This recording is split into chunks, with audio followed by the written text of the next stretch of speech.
भक्ति वेदांत स्वामी श्रील प्रभुपाद की जय।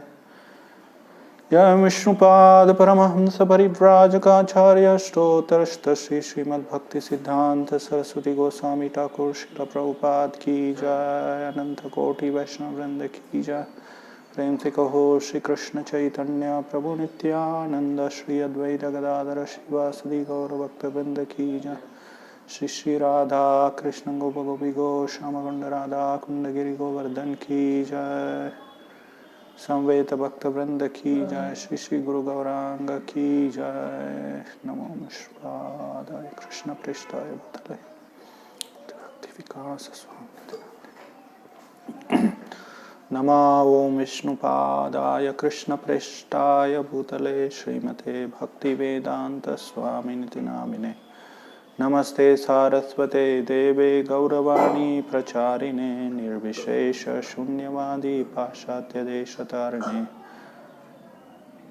वंदे हम श्रीगुरो श्रीयुतपदकमलं श्रीगुरोन् वैष्णवांश श्रीरूपं साग्रजातं सहगण रघुनाथान्वितं तं सजीवं साद्वैतं सावधूतं परिजनसहितं कृष्ण चैतन्य देवं श्री राधा कृष्ण पादान सहगण ललिता श्री विशाखान्वितांश। जय श्री कृष्ण चैतन्य प्रभु नित्यानंद श्री अद्वैत गदाधर शिवासदि गौर भक्त।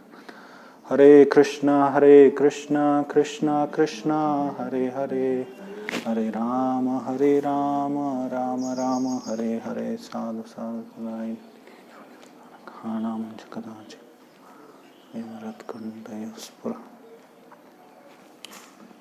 हरे कृष्ण।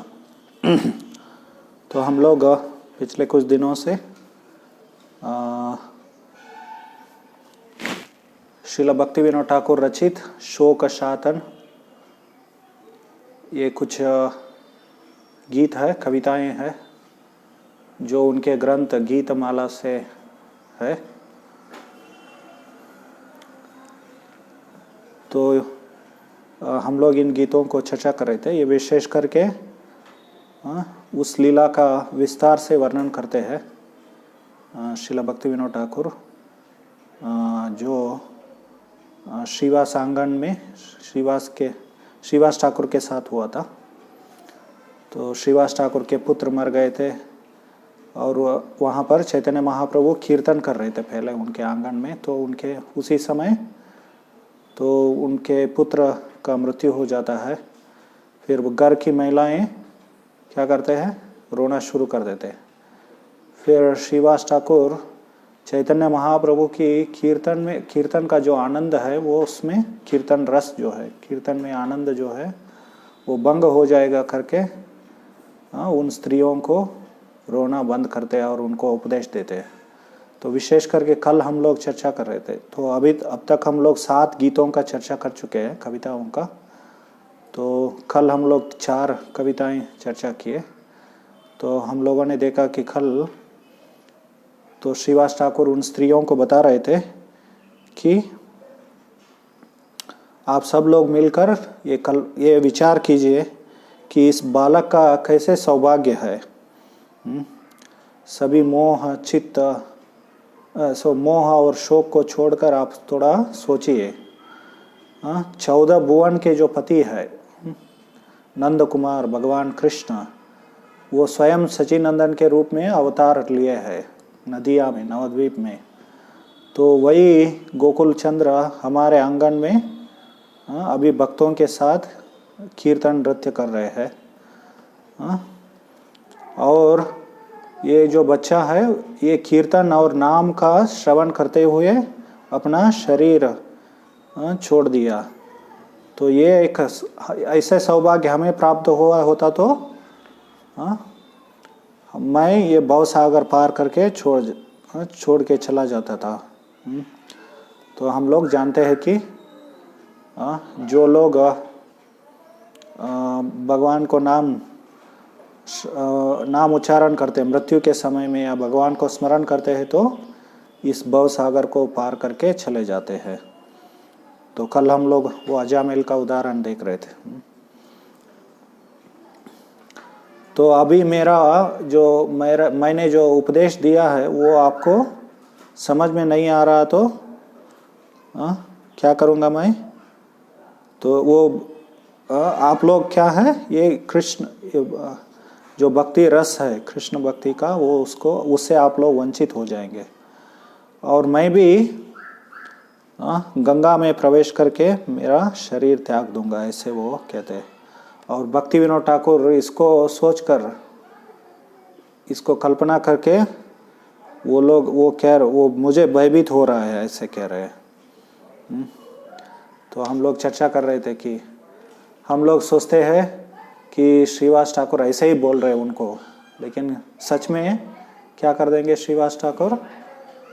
तो गंगा में प्रवेश कर देंगे। इसलिए भक्ति विनोद ठाकुर को भय हो रहा है, क्योंकि भक्ति विनोद ठाकुर हालांकि उस समय नहीं थे, वास्तव में देखेंगे तो भक्ति विनोद ठाकुर तो 300 साल बाद, 350 साल 400 साल बाद प्रकट हुए। श्रीवास वो चैतन्य महाप्रभु के लीला में तो नहीं थे, लेकिन तो अप्रकट रूप में ये सब लीलाएं अभी भी चलते रहते हैं। भगवान की लीलाएं नित्य है, अभी भी हम लोग भी इन लीलाओं में भाग ले सकते हैं, लेकिन हमारे जो ध्यान है, भगवान का जो स्मरण है, वो बहुत ही सुदृढ़ होना चाहिए। तो वो उसको ही समाधि अवस्था बोलते हैं। तो उस अवस्था में हम लोग भगवान की लीला में प्रवेश करते हैं। आप चाहे तो भौतिक जगत में ही रह सकते हैं, तो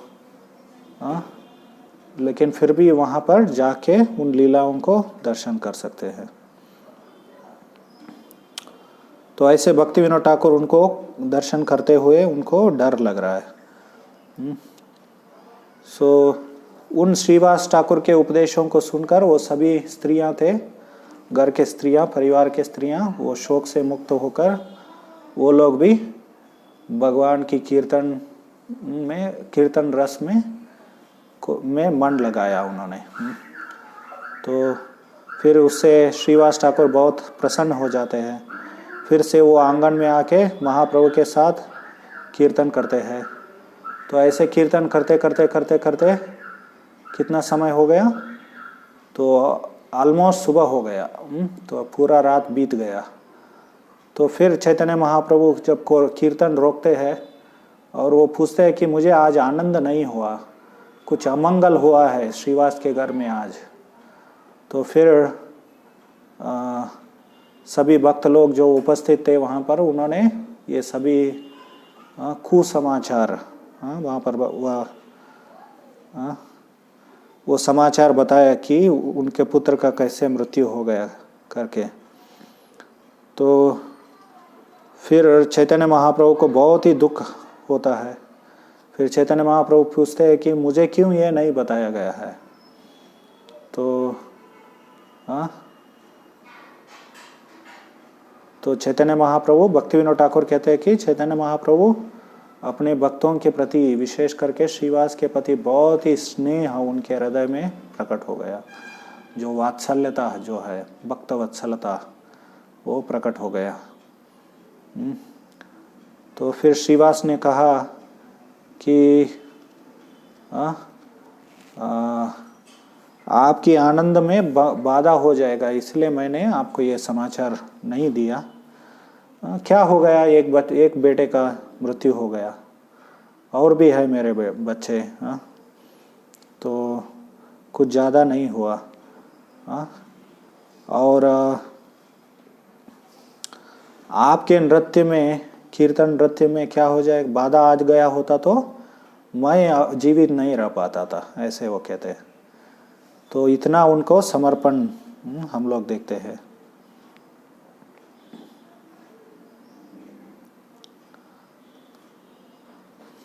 तो चैतन्य महाप्रभु इसको सुनकर उनकी आंखों में रोना शुरू हो गया। तो फिर वो कहते हैं कि मैं कैसे तुम लोगों को छोड़कर जा सकता हूँ। हम लोग इसके बारे में चर्चा कर रहे थे कि अप्रत्यक्ष रूप से चैतन्य महाप्रभु भक्तों को ये संदेश दे रहे कि वो संन्यास लेकर चले जाएंगे, क्योंकि ये लीला अभी भी नवद्वीप में चल रहा था। चैतन्य महाप्रभु पहले 24 साल नवद्वीप में लीला किए, फिर उसके बाद संन्यास लेकर फिर कभी दक्षिण कभी उत्तर भ्रमण किए 6 साल तक। फिर उसके बाद 18 साल वो सिर्फ जगन्नाथपुरी में रहे वो। तो यहाँ पर एक संदेश मतलब अप्रत्यक्ष रूप से तो उनको भक्तों को, नवद्वीप के भक्तों को ये बता रहा है कि मैं संन्यास लेके जाने वाला हूँ। तो कल हम लोग इसके बारे में चर्चा कर रहे थे। तो फिर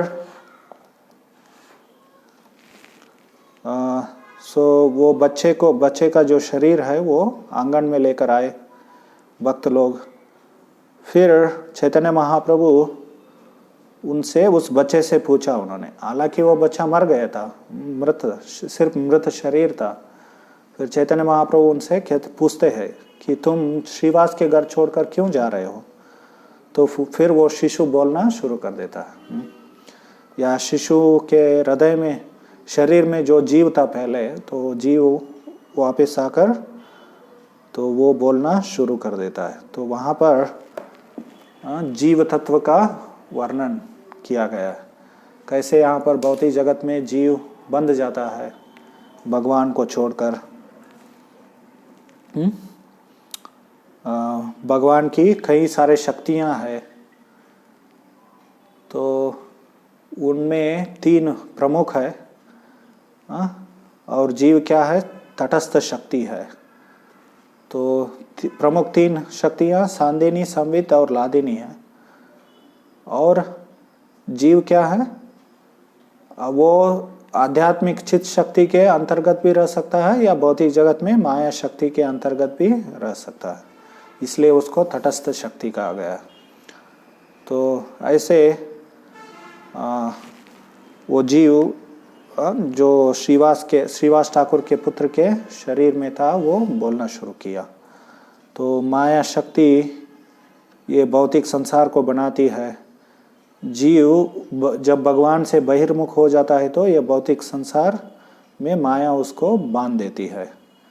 तो और भक्ति विनोद ठाकुर अंतिम श्लोक में वो कहते हैं कि क्योंकि मैंने भगवान के प्रति अपराध किया है, इसलिए मैं भी बहिर्मुख होकर मैं इस माया के जंजाल में फंस गया हूँ, ऐसे भक्ति विनोद ठाकुर कहते हैं। तो आज हम लोग आगे के जो गीत है हम लोग उनको चर्चा करेंगे। तो अभी क्या वो सिचुएशन चल रहा है कि वो जंतु चैतन्य महाप्रभु से या जीव जो है चैतन्य महाप्रभु से बोल रहा है। तो हम लोग कल वो एक उदाहरण देख रहे थे। तृतीय स्कंद में भी एक ऐसा विभाग है जहाँ पर जंतु बोलता है, जीव बोलता है। तो जंतु वाच करके वो आरंभ होता है। कपिल देव ने अपने माता देवहूति को उसके बारे में वर्णन किया था। वो जंतु कौन है? जो जीव गर्भ में, माँ के गर्भ में 9 महीने रहकर बहुत ही यातनाओं को सहन करना, बहुत सारे कष्टों को भुगतता है। तो उस समय भगवान को प्रार्थना करता है कि मुझे यहाँ से इस सिचुएशन, यहाँ इस स्थिति से मुझे बाहर लेके जाइए करके ऐसे।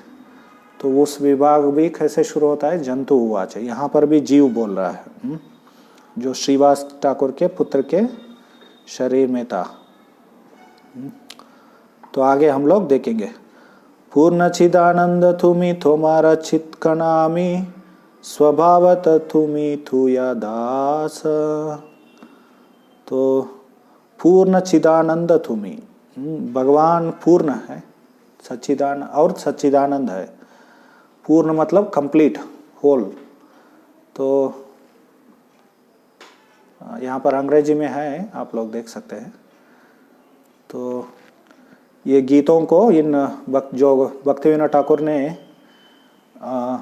ठाकुर ने जो लिखा था उनको चैतन्य भागवत के तात्पर्य में भक्ति सिद्धांत सरस्वती ठाकुर उल्लेख करते हैं। सभी जो 13 गीत जो है चैतन्य भागवत के द्वितीय खंड के 25वें अध्याय के 23वें श्लोक के तात्पर्य में, 23 के से 44 तो श्लोक तक सभी एक जगह पर ही है वो, 24 से 33।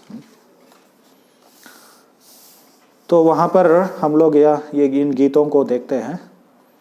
शायद ही ये गीत इस्कॉन के कोई गीत सॉन्ग बुक्स में पब्लिश किया हो, हम लोग उसके बारे में चर्चा कर रहे थे। भगवान पूर्ण है। ओम पूर्णमद पूर्णमिदं पूर्णात् पूर्णमुदच्यते पूर्णस्य पूर्णमादाय पूर्णमेवावशिष्यते।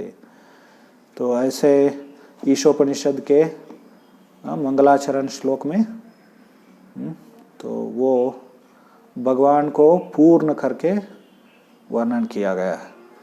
तो वहाँ पर ऐसे बताया पूर्णस्य पूर्णमादाय, तो इस पूर्ण में बहुत सारे पूर्ण प्रकट हो जाते हैं भगवान से, फिर भी वो भगवान पूर्ण ही रह जाते हैं।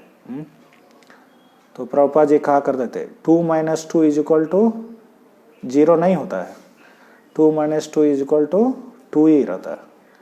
तो ये भगवान है। तो उनसे सब कुछ आप निकाल लो, फिर भी वो पूर्ण रहते हैं, ऐसे कहते हैं।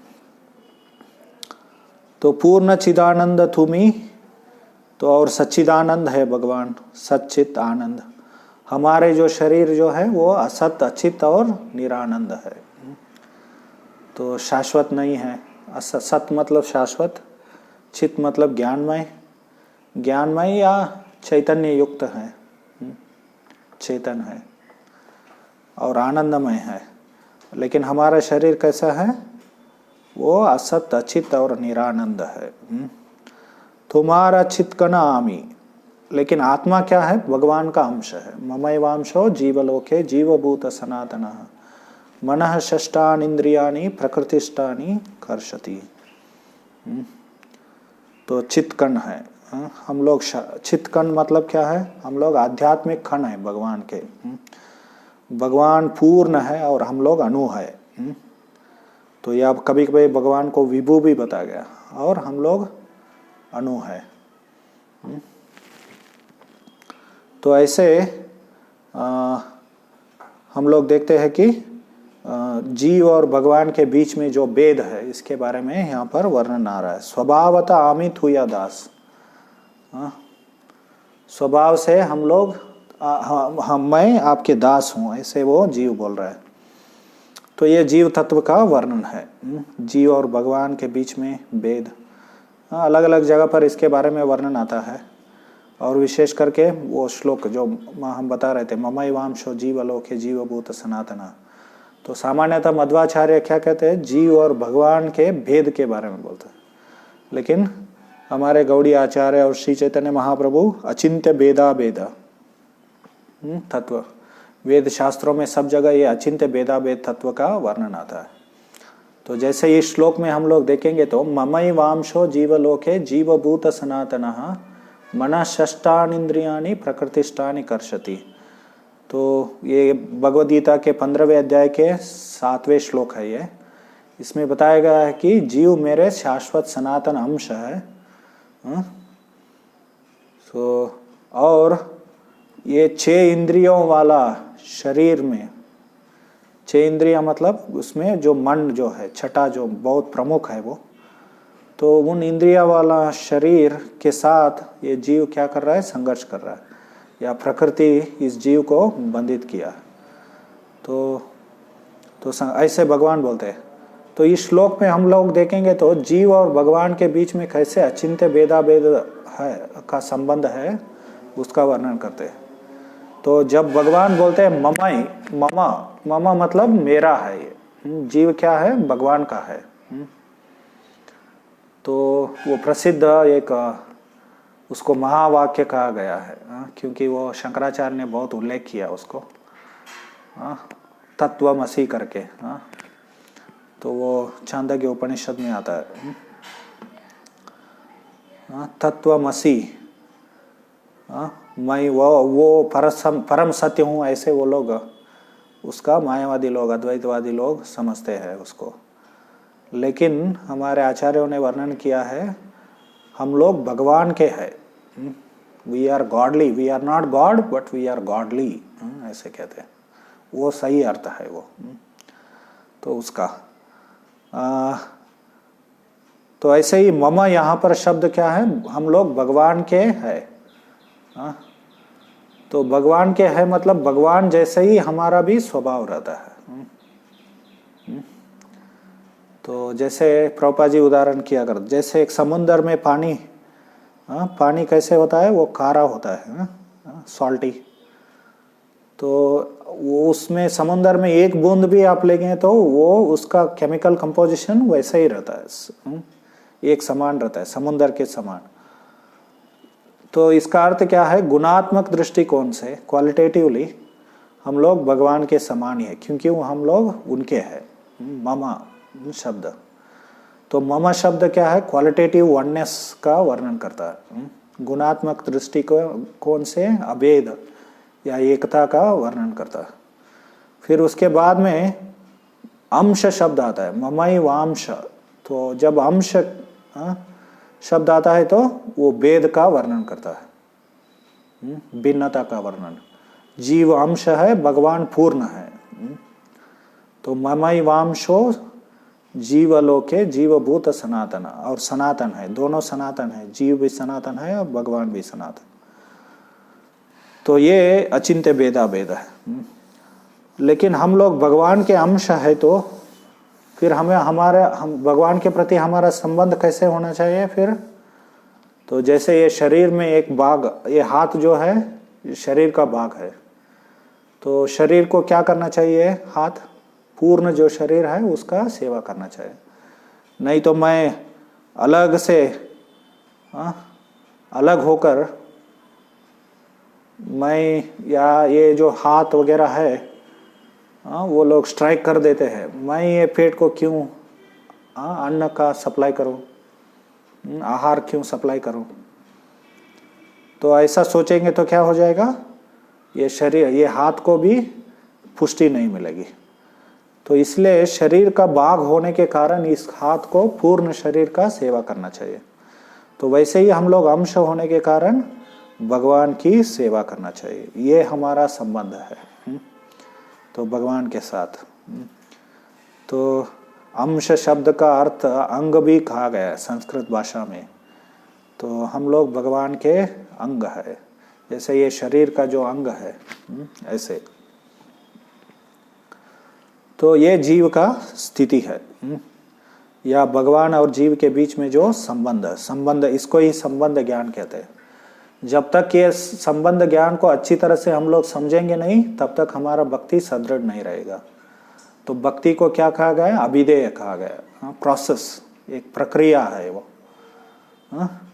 फिर उस भक्ति प्रक्रिया को पालन करके क्या हो जाएगा? फल जो मिलता है उसको तो उसको प्रयोजन कहते हैं। सो प्रयोजन, तो प्रयोजन मतलब फल, फल क्या होता है? तो प्रेम प्रयोजन बताया गया। तो हमें कृष्ण प्रेम प्राप्त हो जाता है, या हमारा जो संबंध है उसका स्थापित हो जाता है। अभी हमारा संबंध टूट गया भगवान से, हमारी ओर से। तो भगवान की ओर से नहीं, संबंध नहीं टूटता है। एनीवे, ये जीव का अचिंत्य भेदा भेद में संबंध है भगवान के साथ। तो लेकिन जीव भगवान की सेवा छोड़ के स्वतंत्र होना चाहता है, तो तब क्या हो जाता है? ये भौतिक संसार में फंस जाता है। तो आगे वही भक्ति विनोद ठाकुर वर्णन कर, परम स्वतंत्र तुमी, तू या परतंत्र आमी, तू या पद छाड़ सर्वनाश। तो परम स्वतंत्र तुमी, तू या परतंत्र आमी। तो आप क्या है? पूर्ण स्वतंत्र है, भगवान स्वतंत्र है पूरी तरह से। वो किसी, स्वतंत्र का क्या अर्थ होता है? किसी के ऊपर वो निर्भर नहीं है, लेकिन सब कुछ उनके ऊपर निर्भर है। जैसे भगवद गीता में स्वयं वर्णन करते हैं, परस्तस्मात् भावन्यो व्यक्तो व्यक्ता सनातन, नहीं वो किंचिदस्ति धनंजय मयि सर्वमिदं प्रोतम सूत्रे मणि गणाइवा। तो मत परतरम नान्यत किंचिदस्ति धन, मेरे ऊपर कोई नहीं है, मैं ही परम सत्य हूँ। उसके बाद वो श्लोक आता है, उसके बाद में क्या आता है वो, कि सब कुछ मेरे ऊपर आधारित है। जैसे एक नेकलेस जो होता है वो एक थ्रेड थ्रेड के ऊपर, धागा के ऊपर आधारित रहता है, वैसे सब कुछ उनके ऊपर आधारित रहता है। तो हम लोग स्वतंत्र नहीं हैं, हम लोग वी आर डिपेंडेंट। तो आजकल अलग अलग तरह का स्वतंत्र बहुत प्रचलित है ना, freedom freedom freedom, independence independence करके। तो अमेरिका में ये एक मतलब this is a ideology in America कि धारणा है कि वो लोग कहते हैं कि ये अमेरिका स्वतंत्रता की भावना के ऊपर ये इस देश को बनाया गया है, principle of freedom freedom freedom करके, freedom of speech, all kinds of things. तो सो ये सब बकवास है, बकवास है। अभी बहुत सारे लोग क्या ये वैक्सीन नहीं लेना चाहते, जैसे कई देशों में इसके विरोध हो रहा है, प्रोटेस्ट हो रहे हैं।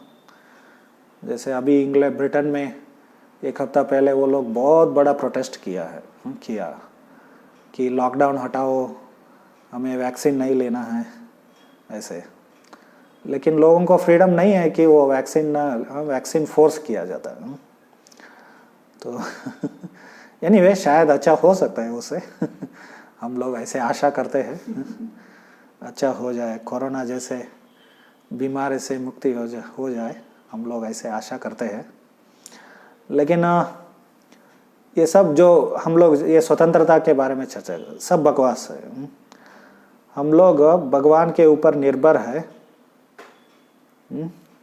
और विशेष करके भौतिक जगत में क्या है, हम लोग इस भौतिक नियमों से, भौतिक जगत के नियमों से हम लोग बंध गए हैं। जन्म मृत्यु जरा व्याधि से बंध गए हैं, कर्म के फल और प्रतिफल से बंध गए हैं। गुणों के 3 गुण जो है हमें बांध देती है, और काल हमें बांधती है, या काल के प्रभाव में हम लोग ऐसे स्वतंत्र नहीं है कि जो हम लोग जो चाहे कर सकते हैं,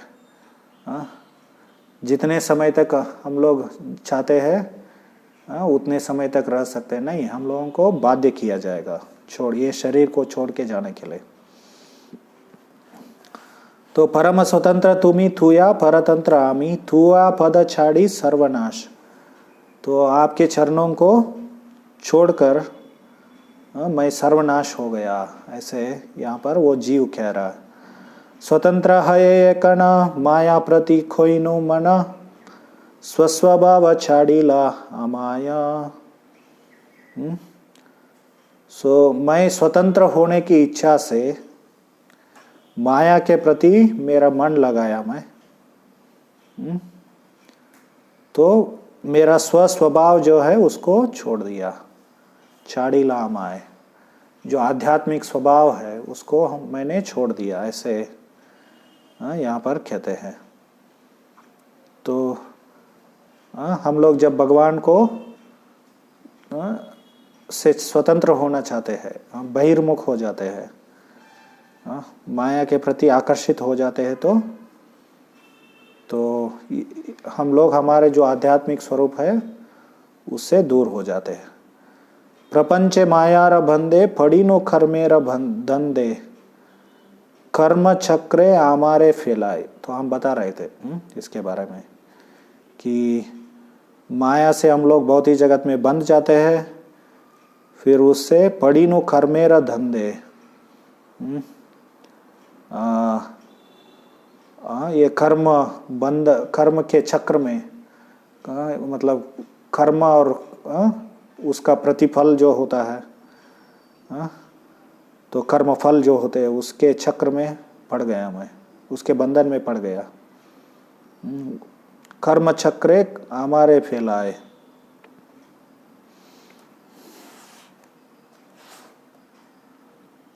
तो आगे वर्णन करते हैं। और ये माया का, ये कर्म का बंधन कैसे होता है? हम लोग एक कर्म करते हैं, उसको फल भुगतने के लिए कुछ और करते हैं, फिर उसका फल निरंतर ऐसे चलता ही रहता है। तो कर्म का जो बंधन इस भौतिक जगत में, तो एक कर्म फल का हम लोग अनुभव करते हैं, उसके बाद में क्या हो जाता है, तुरंत ही एक और कर्म तैयार हो जाता है। तो ऐसे ही हमारा कर्म बंधन इस जगत में बढ़ता ही जाता है।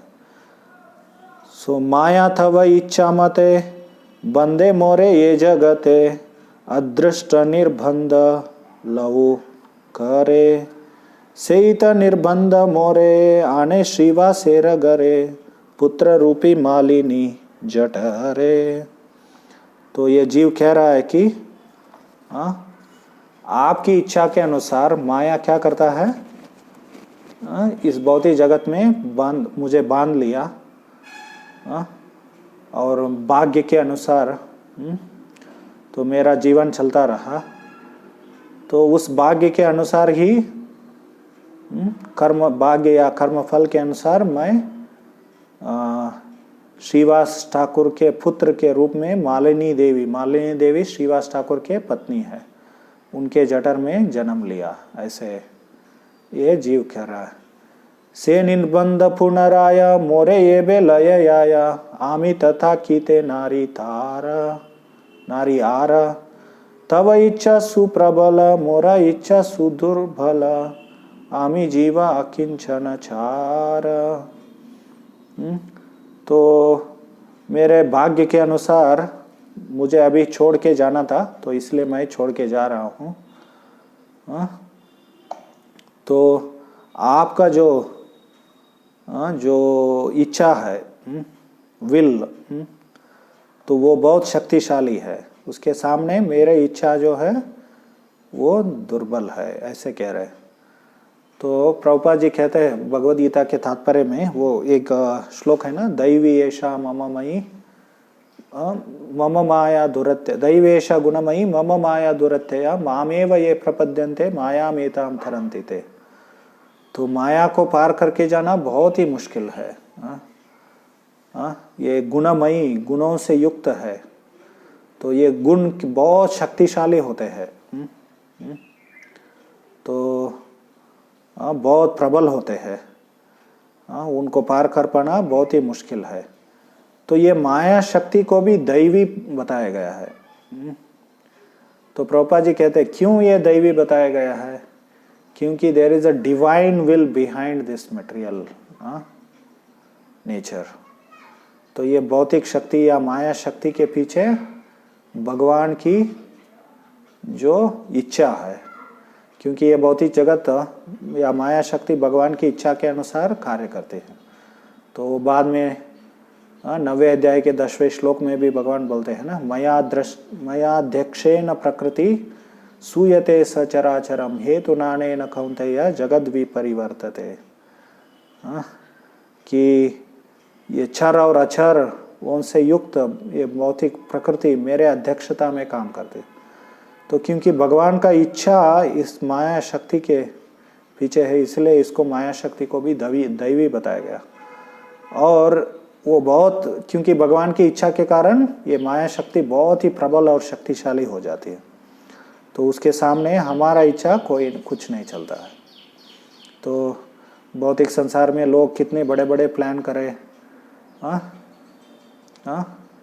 तो हम लोग देखते हैं बड़े बड़े सेक्रेटरीज होते हैं गवर्नमेंट के लिए, वो लोग प्लान करते हैं कैसे देश को चलाना चाहिए करके, 5 year plan, that year plan, this year plan, वो सब।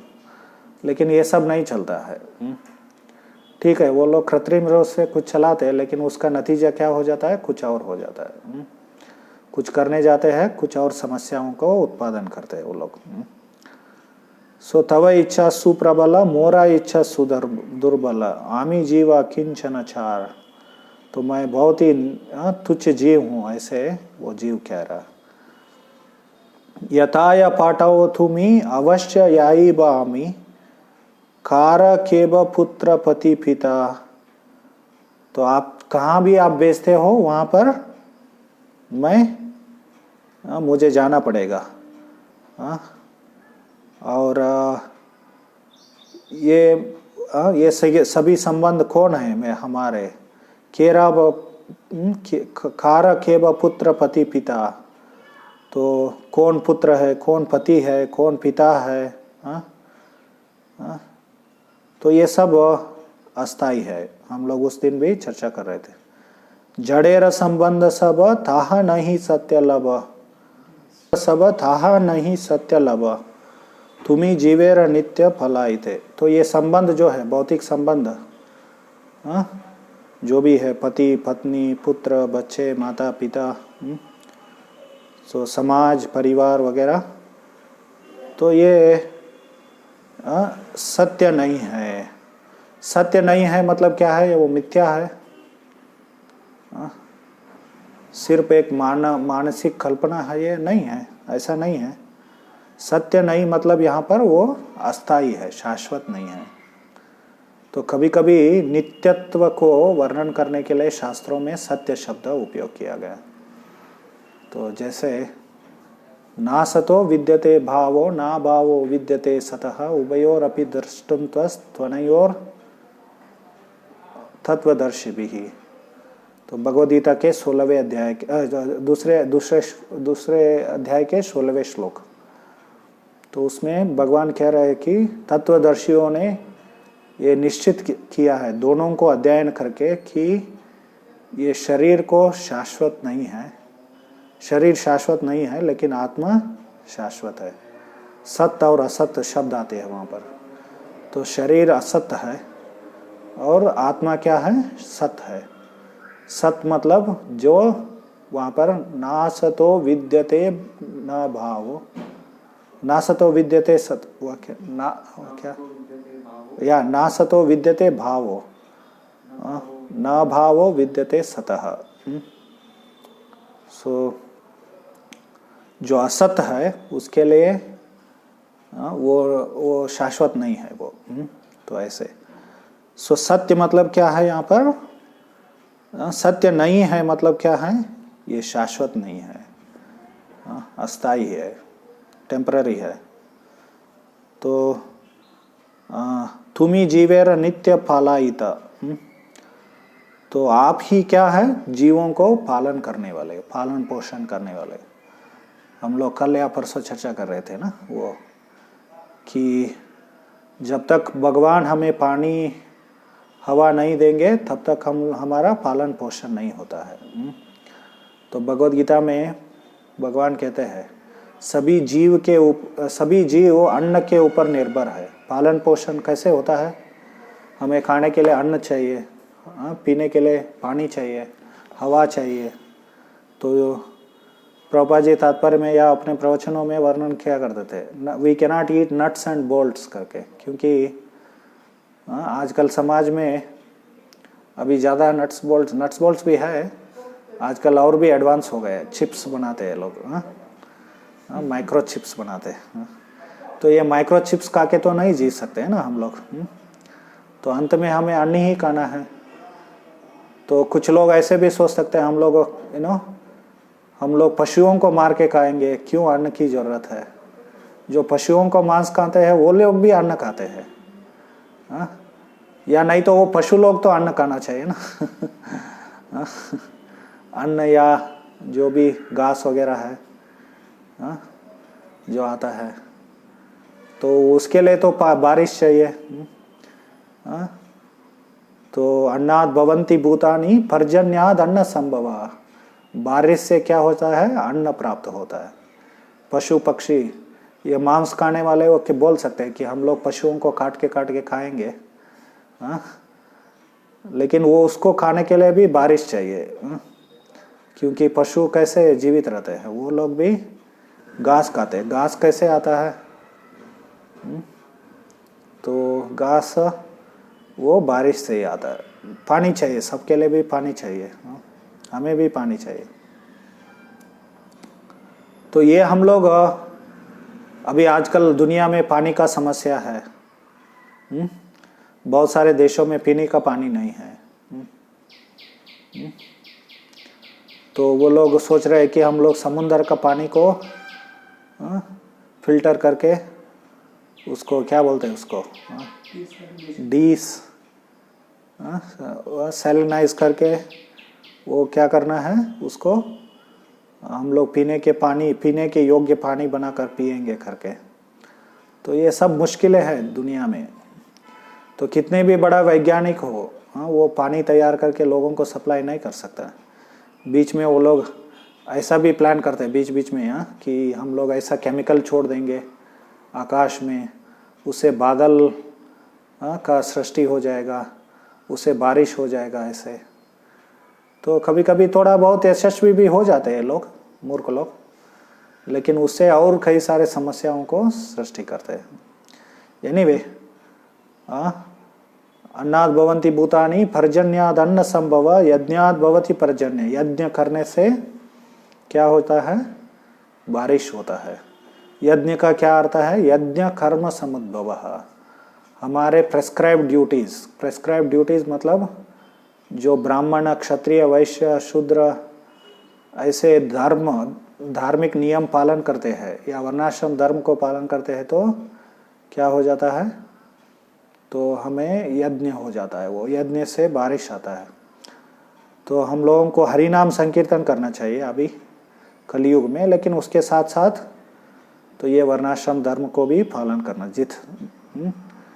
जितना हो सके उतना। पूरा तो हम लोग वर्णाश्रम धर्म को स्थापित करना मुश्किल है इस कलयुग में, तो जितना हो सके उतना उसको पालन करना चाहिए। नहीं तो अधार्मिक समाज में तो ये सब नहीं होने वाला है, हरिनाम भी नहीं होने वाला है।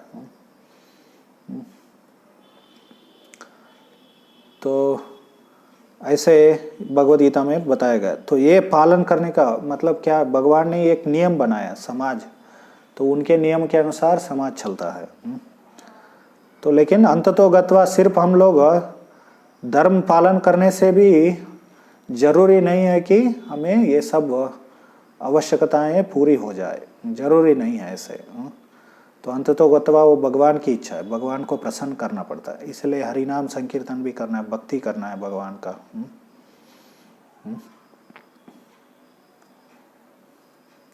तो वो कर्म मीमांसक लोग, वो लोग धर्म को बहुत अच्छी तरह से पालन करते हैं, लेकिन भी वो लोग भी एक तरह का नास्तिक है। वो लोग भी धार्मिक होने के बाद भी बहुत कठोरता से धार्मिक नियमों को पालन करते हैं, कर्मवादी लोग।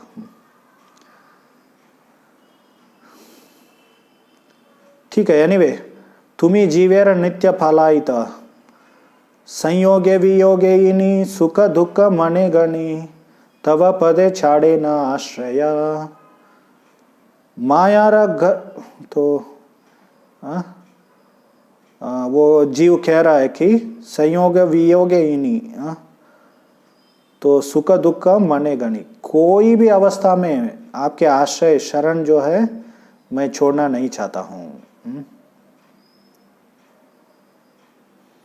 और जो छोड़ते हैं क्या हो जाता है, मायार गर्दब हय माजे न संसार लय बकति विनोद से भय। तो गर्दब मतलब क्या, कौन है, तो गधा हो जाता है। तो माया का गधा हो जाता है। तो माया का गधा क्यों, गधा से क्यों तुलना किया गया है?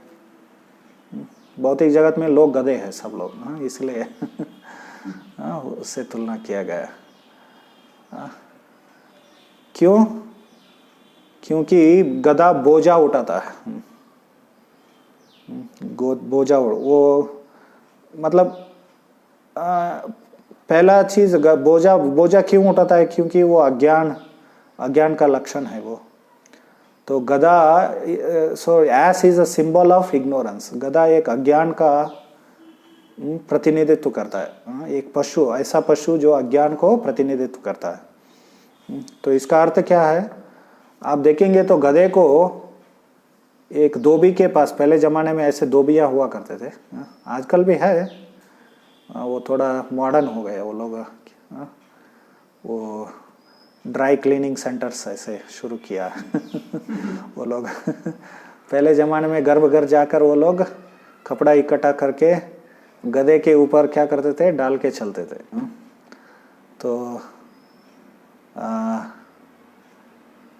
तो और साल में एक बार उनको क्या दिया जाता था, कुछ दान दिए जाते थे, और कभी कभी घर में कुछ फंक्शन है तो उनको गिफ्ट्स दिया जाता था, कपड़े वगैरह, हाँ, उनको घर के लिए जो भी चाहिए, या उनके घर में कुछ ऐसे उनके बच्चे बेटों का कुछ ऐसे विवाह या ऐसे कुछ हो रहा तो उनको ऐसे गिफ्ट्स दिया जाता था।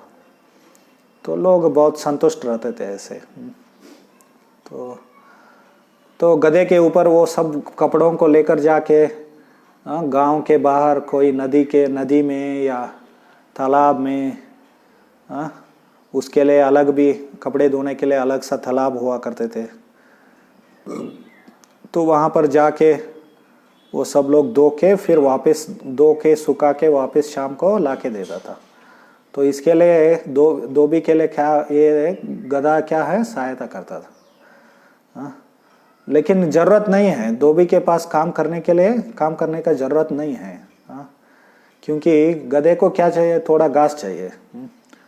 गधा बाहर है ना, तो वन में जाके बाहर जाके कहीं भी घास प्राप्त हो जाएगा उसको, लेकिन फिर भी गधा क्या करता है, धोबी के पास काम करता है।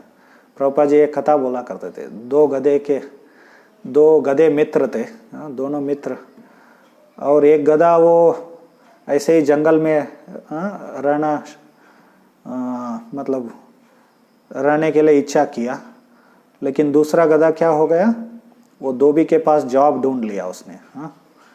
तो जॉब करना शुरू किया, तो उसने सोचा कि क्या है, मेरा जीवन बहुत सुधर जाएगा,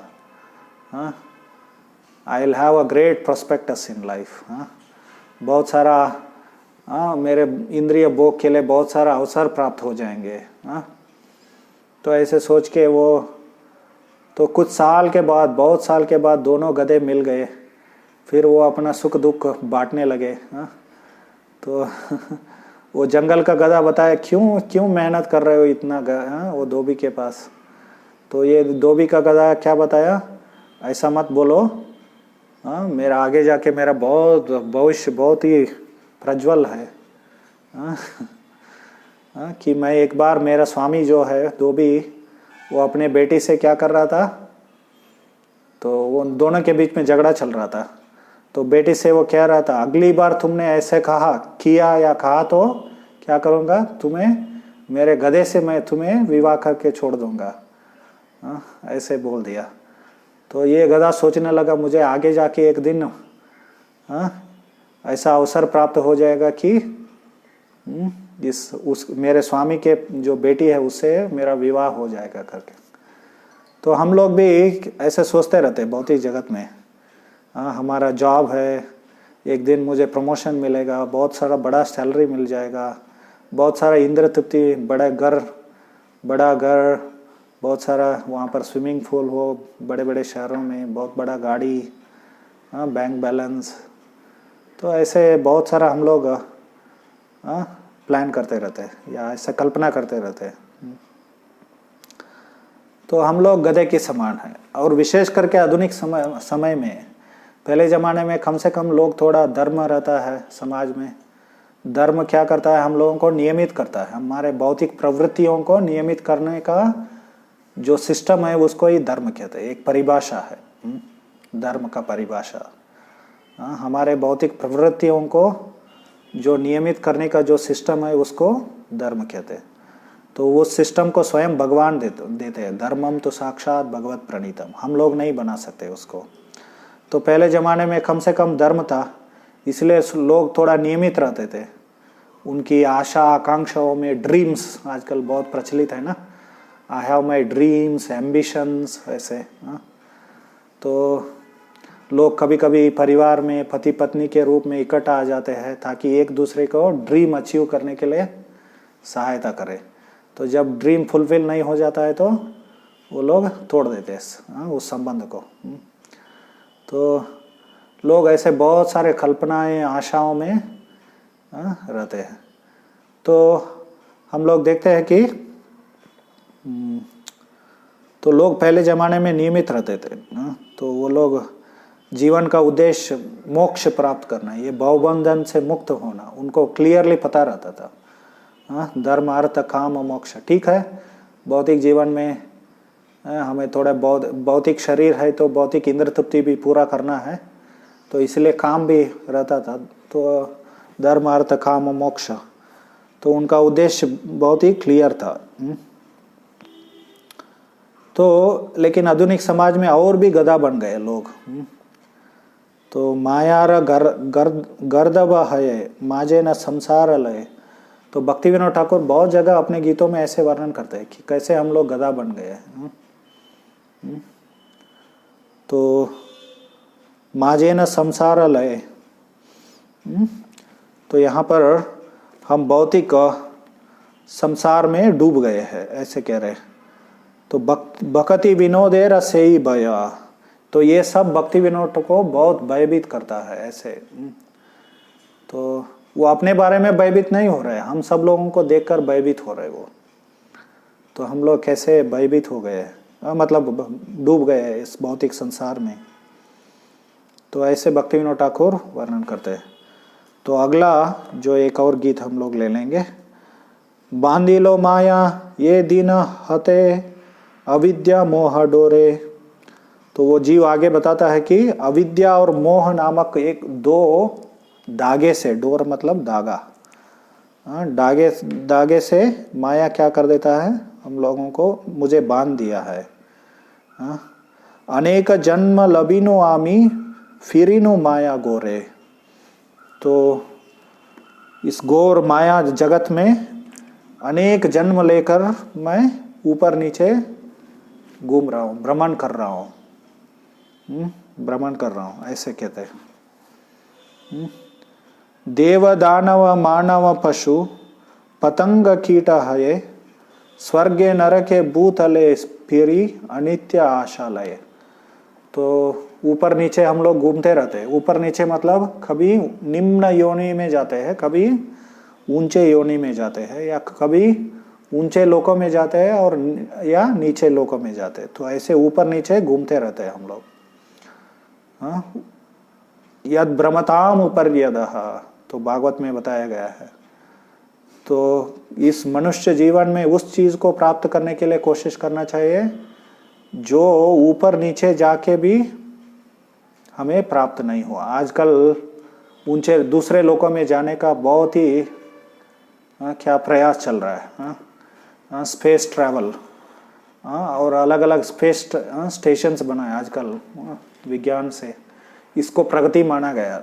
लेकिन ये हम लोग चिरकाल से कर रहे हैं। हम लोग ये ऊपर नीचे जाना, दूसरे लोकों में जाना, कभी निम्न लोकों में जाना, कभी निम्न योनियों में जाना, कभी ऊंचे योनियों में जाना, तो चिरकाल से कर रहे हैं। ये कोई बहुत बड़ा प्रगति नहीं है ये। तो आजकल वो भी एक ड्रीम है, हमारा एक नेशन का ड्रीम होना चाहिए। हम लोग चंद्रमा के ऊपर जाना चाहिए या मंगल ग्रह में जाना चाहिए, ऐसे बाहर स्पेस स्टेशंस बना रहे हैं ना आजकल, स्पेस स्टेशंस। तो वहाँ पर जाके वैज्ञानिक लोग रहते हैं, संशोधन करते हैं, वो करते हैं, ये करते हैं। तो लोगों को ये सब ज्ञान नहीं है कि जीव अलग अलग योनि में सब भ्रमण करता ही जा रहा है। न जानी कि बस सुकृति बोले श्रीवास सुत होइनो। पता नहीं कौन से सुकृति के कारण मैं श्रीवास के पुत्र के रूप में जन्म लिया। नदिया दामे चरण तव दर्शन परश खाइनो। तो इस नदिया धाम में, नवद्वीप धाम में आपके चरणों का दर्शन और स्पर्श हुआ मुझे। ऐसे सौभाग्य के बारे में वो जीव कह रहा है अभी। तो वैसे तो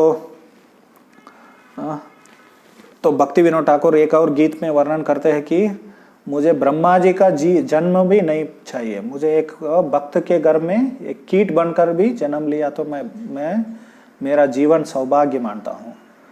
तो जो लोग भी महान जो भक्त है, वो लोग जब समझ जाते हैं भक्ति का महत्व को, तो ऐसे वो लोग प्रार्थना करते हैं। भागवत में भी हम लोग देखते हैं कि स्वयं ब्रह्मा जी जब वो ब्रह्म विमोचन लीला हुआ तो भगवान से प्रार्थना करते हैं कि मैं इस वृंदावन में दूल बनकर जन्म लो अगले जीवन में, ताकि सभी ब्रजवासी गण जो ब्रज में जो भक्त है वो लोग मेरे ऊपर अपने चरण रखे। या उद्धव भी गए थे वृंदावन में, तो उन्होंने भी बताया कि अगले जीवन में मैं क्या बनूं, एक गुल्म लता, वृंदावन में एक लता बनूं, ऐसे वो कहते हैं। एक घास का, एक घास के समान बनूं, ऐसे वो कहते हैं, तो आशा करते हैं। तो यहाँ पर भी जीव पता नहीं कौन सा सुकृति के कारण मैं श्रीवास के घर में जन्म लिया, पुत्र बनकर जन्म लिया, और विशेष करके नदिया धाम में चरण, आपके चरणों का स्पर्श हुआ। आप नदिया धाम में लीला कर रहे, स्पर्श और दर्शन हुआ, वो बहुत ही बड़ा चीज़ है। चैतन्य महाप्रभु की लीला में चैतन्य महाप्रभु का दर्शन करना, बड़े बड़े देवता भी ऐसे इच्छा करते हैं। गौरांग महाप्रभु के हम लोग देखते हैं, ब्रह्मा जी हरिदास ठाकुर बनकर आए चैतन्य महाप्रभु की लीलाओं में भाग लेने के लिए या दर्शन करने के लिए, उनको देखने के लिए। और शिव जी कौन बनकर आए, अद्वैत आचार्य बनकर आए।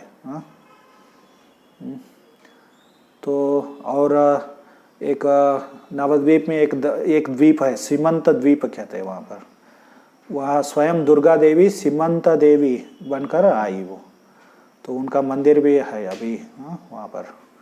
तो वो भी चैतन्य महाप्रभु का दर्शन किया उन्होंने। तो ऐसे, और इंद्र भी आते हैं गोद्रुम द्वीप में, इंद्र सुरभि कुंज में। तो जब इंद्र को भी भगवान ने दंड दिया, मतलब तो उसका मान भंग किया भगवान ने उनकी लीलाओं में, उन्होंने भी प्रार्थना किया कि आप मुझे नवद्वीप लीला में भी अनुमति दे दीजिए। वहाँ भागवत में तो ऐसे नहीं आता है, लेकिन वो आचार्यों ने ऐसे वर्णन किया है।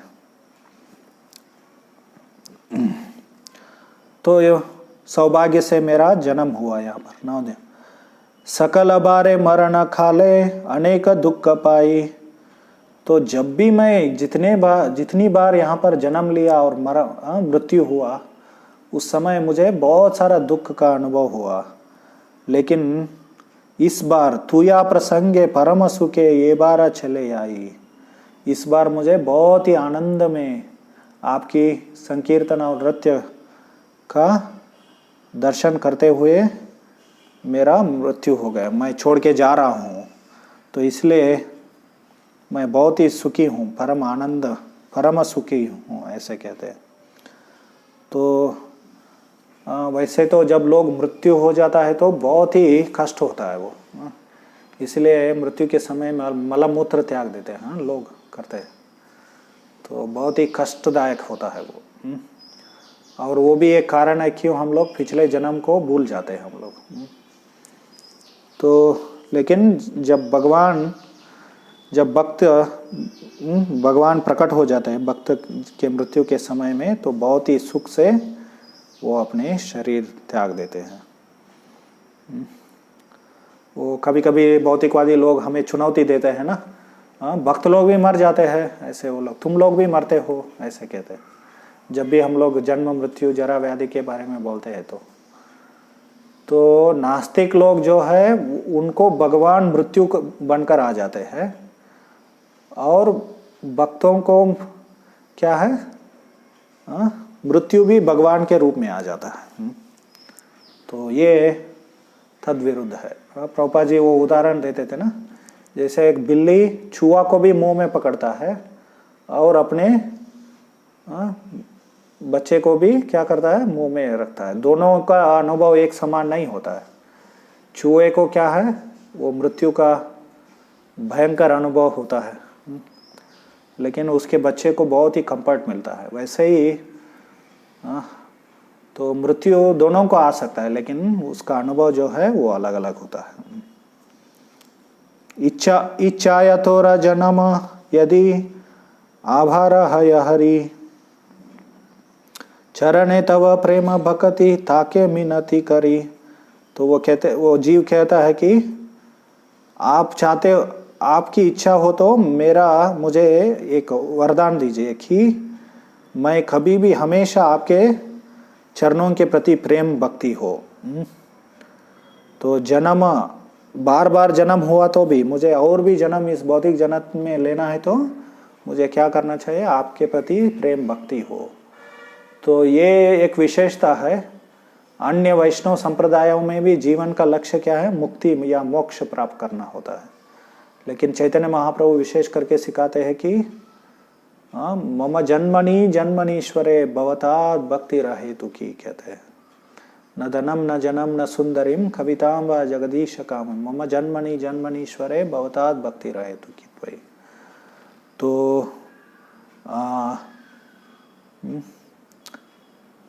इसका अर्थ क्या है कि मुझे जन्म लेना पड़े तो भी आपकी सेवा में हमेशा मैं रत रहूं, ऐसे आशा करते हैं। तो हमारा जीवन का लक्ष्य क्या है गौड़ीय वैष्णवों का?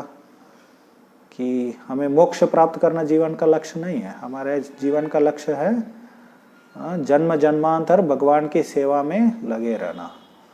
वो हमारे जीवन का उद्देश्य है। तो ये विशेष है गौड़ीय वैष्णवों में, चैतन्य महाप्रभु के संप्रदाय में। तो ये शुद्ध भक्ति का अर्थ है। तो मोक्ष से भी श्रेष्ठ है ये भक्ति। मतलब यहाँ पर गौड़ीय वैष्णव संप्रदाय में, चैतन्य महाप्रभु के संप्रदाय में भक्ति को मोक्ष से भी श्रेष्ठ बताया गया है। तो भक्त लोग मोक्ष भी नहीं चाहते हैं। तो कभी कभी हम लोगों को भौतिक जगत के, भौतिक संसार के कष्टों को अनुभव करने के बाद नहीं नहीं नहीं मैं भक्त रहूंगा लेकिन भगवान के धाम भगवान के धाम में ही रहूंगा। वो ठीक है, गलत नहीं है वो ऐसे आशा करना। लेकिन हम लोगों को धीरे धीरे ये भौतिक कष्ट और दुख और सुख, दुख ये जो द्वंद्व है उससे परे आना चाहिए, ऊपर आना चाहिए।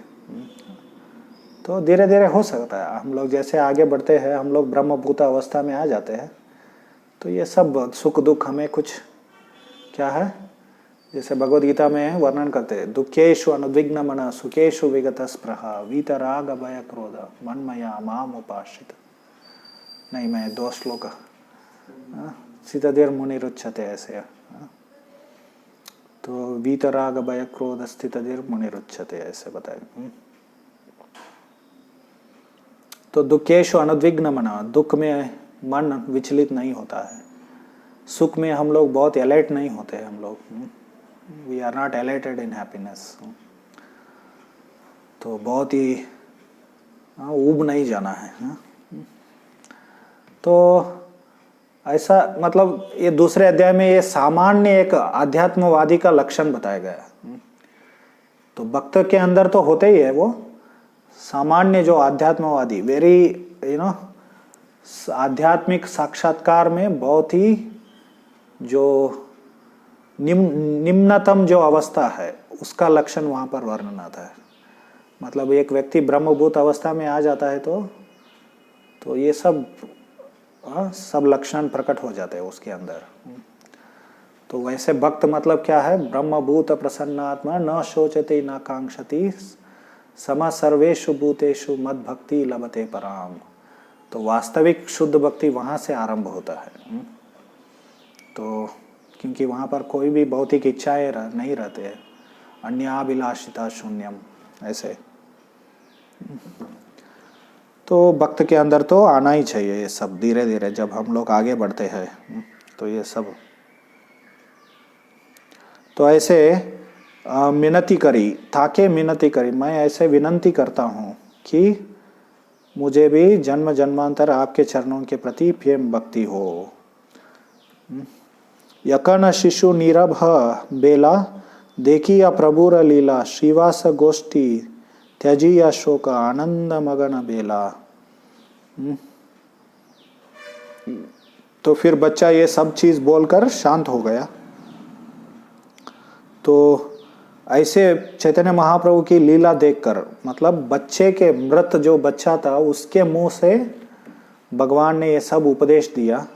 इस लीला को देखकर श्रीवास गोष्ठी, श्रीवास के घर वाले और सभी जो उपस्थित भक्त थे सब शोक त्याग दिया और आनंद में मग्न हो गए वो। गौरचरित अमृत धारा खरीते खरीते पाना। तो सामान्यतः पारिवारिक जीवन में या संसार में हम लोग देखते हैं तो बच्चे लोग जो भी बोलते हैं उसमें बहुत आनंद आता है ना, माता पिता को विशेष करके। बच्चे का टूटा फूटा बोली, तो ये क्या बोलते हैं, टूटी फूटी बोली बोलते हैं। तो ब्रोकन लैंग्वेज बहुत माता पिता को बहुत प्रसन्नता होता, और वो भी ऐसे ब्रोकन लैंग्वेज में कुछ और आध्यात्मिक चीज उपदेश बोल दिया तो और भी प्रसन्न हो जाते हैं। तो इसलिए महाप्रभु ने बच्चे के द्वारा ही ये उपदेश सुनवाया सबको। तो मतलब एक और मैच्योरिटी का भी एक प्रश्न होता है वहाँ पर, एक विषय होता है। तो लोग सोचते हैं कि ये बच्चा भी इतना सब जानता है, हम लोग क्यों नहीं जाने, ऐसा भावना आता है। तो पहले ज़माने में, आजकल बच्चे और बड़े उनके बीच में ज़्यादा अंतर नहीं है आजकल के समाज में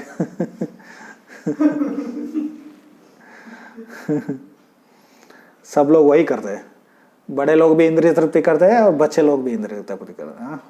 पहले ज़माने में ऐसा होता था, बड़े बच्चों के सामने ऐसा कोई इंद्रिय तृप्ति का कोई ऐसा चीज़ नहीं करते थे वो लोग। तो बच्चों को ही कुछ खाना क्या है, बहुत विशेष खाने का चीज़ है, बच्चों को ही दे देते थे वो। तो ऐसा नहीं हुआ करता था। आजकल क्या है, बच्चों के सामने ही खाना पीना सोना तो सब करते हैं। वो छोटा बच्चे को भी ट्रेनिंग देते हैं। वो बीड़ी क्या सिगरेट फूंकता रहता है, बच्चे के मुंह में भी डाल देता है। वो शराब पीता रहता है, थोड़ा एक पैग तुम भी ले लो करके। तो ऐसे या टीचर और गुरु और शिष्य के बीच में जो अंतर है वो ज़्यादा नहीं रह गया। वो लोग भी इंद्रिय तृप्ति करते रहते हैं, बच्चे लोग भी, इसलिए सम्मान नहीं रहता है। तो जो स्टूडेंट्स होते हैं वो टीचर्स को ज़्यादा सम्मान नहीं देते। तो ऐसे समाज है। एनीवे, गौरचरित अमृतधारा खरीते खरीते पान, भक्ति विनोद श्रीवासे मागे या ये न मोर प्राण। तो भक्ति विनोद ठाकुर यहाँ पर श्रीवास ठाकुर से ये विनंती कर रहे या उनको उनसे मांग रहे कि मेरा ये जीवन बन जाए कि चैतन्य महाप्रभु की लीला जो है, लीला का गौरचरित अमृत धारा, तो खरीते खरीते पान, मैं भी जीवन भर यही पान करते रहूं। तो यहाँ पर चैतन्य भागवत में ऐसे वो बहुत वर्णन आता है, या चैतन्य चरितामृत में भी चैतन्य महाप्रभु की लीलाओं को पान करो, ऐसे बार बार आदेश देते हैं। गौरचरित अमृत धारा खरीते खरीते पान। तो आजकल ये भी, इसके लिए भी समय नहीं है। मुझे आज आश्चर्य हो गया, इतने सारे भक्त लोग ऑनलाइन भी सुनने के लिए आ गए करके तो वर्किंग डे है, बहुत सारा आपका काम काज ऑक्यूपेशन रहता है। लेकिन भारत में पहले ज़माने में ऐसे हुआ करता था, सुबह शाम लोगों को सुनने के लिए अवसर होता था। ब्राह्मण लोग बोला करते थे महाभारत रामायण गीता भागवत, तो लोग बैठ के सुनते थे। वो लोग उतना शिक्षित भी नहीं रहते थे, उतना शिक्षित मतलब लिटरेसी बोल रहा हूँ मैं, education and literacy are different. तो उतना लिटरेट भी नहीं रहते थे वो लोग, अपने नाम भी लिखने के लिए नहीं आता था, लेकिन उनको शास्त्रों से कितने सारे श्लोक आते थे और भगवान के अलग अलग अवतार, उनका जो कथा है वो सब उनको वो जानते थे। वो हमेशा वो उसको सुनते थे, स्मरण करते थे, वो लोग भी बोलते थे। तो ऐसे समाज ऐसे था। और भक्ति सिद्धांत सरस्वती ठाकुर के बारे में भी बताया गया है, वो बोलना शुरू करते थे तो कम से कम 2 घंटा बोलते थे। कभी कभी सुबह 7 बजे शुरू किया तो कभी कभी मैं ज़्यादा से ज़्यादा समय सुबह 7 बजे शुरू किया तो 11 बजे रोकते थे, इतने सारा कथा करते थे वो। तो भक्ति विनोद ठाकुर ज़्यादा ग्रंथ नहीं लिखा उन्होंने, ज़्यादा वो प्रवचन किया उन्होंने, बहुत बोलते थे वो। सॉरी, भक्ति सिद्धांत सरस्वती ठाकुर। तो प्रभुपाद जी ज़्यादा ग्रंथ लिखे, उनका लेक्चर बहुत शॉर्ट हुआ करते थे। और जमाना समाज भी बदल गया था उस समय, लोग शांत थे, जीवन सरल था, आवश्यकताओं को प्राप्त करने के लिए इतना संघर्ष नहीं करना पड़ता था। तो एनीवे, तो भक्ति विनोद ठाकुर यहाँ पर आशा कर रहे हैं श्रीवास ठाकुर से, ये मांग रहे, मैं भी ऐसे चैतन्य महाप्रभु की लीला के अमृत धारा हमेशा पीता रहूं, ऐसे वो आशा करते हैं। तो हम लोगों को भी ऐसे आशा करना चाहिए। तो जब हम लोग इच्छा करते हैं तो वो पूरा हो जाता है। हरे कृष्णा कृष्ण कृष्ण हरे हरे, हरे राम राम राम हरे हरे। आपका कोई प्रश्न, टीका टिप्पणी है? भगवान के 3 शक्तियां हैं, मतलब बहुत सारे शक्तियां हैं, उनको 3 में विभाजित किया गया। ये विष्णु पुराण में वर्णन है भगवान की शक्तियों का विभाजन के बारे में। तो अंतरंग शक्ति, ये आध्यात्मिक शक्ति है। यही अंतरंग शक्ति सांदिनी, संवित और लादिनी के रूप में प्रकट हो, वो 3 विभाजन है उसमें, और वो अलग बात है। तो अंतरंग शक्ति आध्यात्मिक शक्ति है ये। और बहिरंग शक्ति है, बहिरंग शक्ति ये भौतिक जगत है, माया शक्ति है। तो माया शक्ति के द्वारा, ये बहिरंग शक्ति के द्वारा ये भौतिक जगत का निर्माण होता है। तो इन दोनों के बीच में एक और शक्ति है, उसका नाम है तटस्थ शक्ति। तो सभी जीव ये तटस्थ शक्ति का प्राकट्य रूप है। हम सब लोग कौन है? भगवान के तटस्थ शक्ति है। तो तटस्थ मतलब क्या है? तट, आप जानते हैं ना, तट हिंदी में भी शब्द है। तट मतलब जो समुंदर के तट होता है, या ना तालाब के तट होता है। तट मतलब वो पूरा जमीन भी नहीं है या पानी भी नहीं है, उसके बीच में जो है उसको तट बोलते हैं हम लोग। तो इसका अर्थ है क्या है? जीव अंतरंग शक्ति के अंतर्गत भी रह सकता है या बहिरंग शक्ति के अंतर्गत भी रह सकता है। तो जब अंतरंग शक्ति के प्रभाव में रहता है तो वो महात्मा बन जाता है। इसलिए भगवद गीता में भगवान कहते हैं, महात्मानस्तु माम पार्था दैवीं प्रकृतिम आश्रिता। दो अंतरंग शक्ति के आश्रय में जो है, दैवी शक्ति के आश्रय में है, उनको महात्मा कहा गया है। वो लोग, महात्मा लोग क्या करते हैं? अंतरंग शक्ति के प्रभाव में रहकर उनके सभी कार्यकलाप, उनके चेतना पूरी तरह से अंतरंग शक्ति से प्रभावित रहता है। महात्मा अनस्तु माम पार्था दैवीं प्रकृतिम आश्रिता भजन्त अनन्य मनसो। वो अनन्य भक्ति में लगते हैं, वो भक्ति छोड़कर और कुछ नहीं करते हैं वो लोग। भजन्त अनन्य मनसो ज्ञात्वा भूतादिम अव्ययम। मैं सभी जीवों का स्रोत हूँ, स्वामी हूँ, वो जानकर वो लोग क्या करते हैं? सिर्फ अनन्य भक्ति में लग जाते हैं। और अगले श्लोक में भी, ये 90वें अध्याय के 13वें श्लोक है, 14वें श्लोक में भी भगवान कहते हैं सततम कीर्तयन्तो। ये महात्मा लोग क्या करते हैं? सततम कीर्तयन्तो माम भजन्त अनन्य मनसो, नहीं, सततम कीर्तयन्तो माम यतन्तश्च दृढ़व्रता नमस्यन्तश्च माम भक्त्या नित्य युक्त उपासते। तो भगवान को नमस्कार करना, भक्ति में लगना, हमेशा सतत कीर्तन करना, भगवान के नामों का उच्चारण करना, तो हमेशा वो भगवान की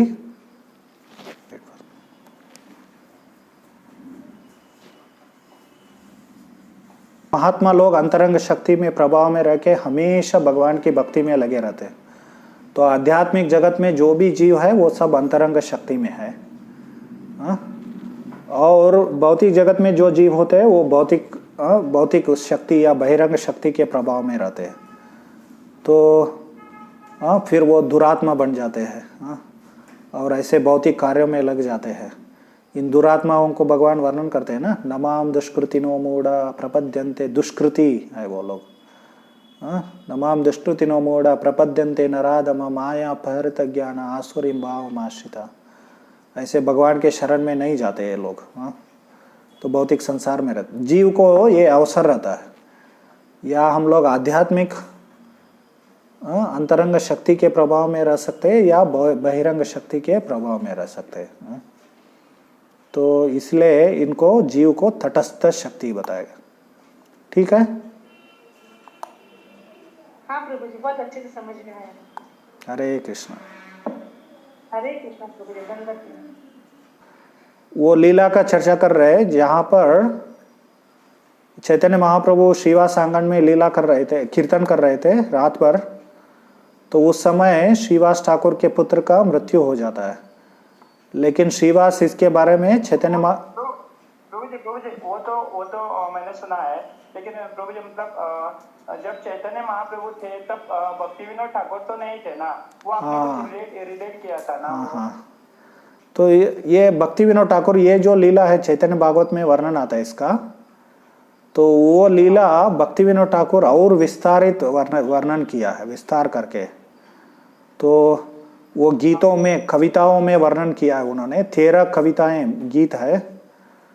तो वो वर्णन करते हैं, ऐसा वर्णन करते हैं कि वो स्वयं वहां पर उपस्थित है। तो हम बता रहे थे कि भक्ति विनोद ठाकुर तो 400 साल बाद में आए थे। तो चैतन्य महाप्रभु की जब लीला हुई थी ये, उस 400 साल में बाद में आए थे, फिर भी वो ऐसा वर्णन करते हैं कि स्वयं वहां पर उपस्थित है। हाँ जी समझ गया प्रभु जी। ठीक है, हरे कृष्णा। Thank you. और प्रभु जी आज गोवा से 5 लोग थे ऑनलाइन।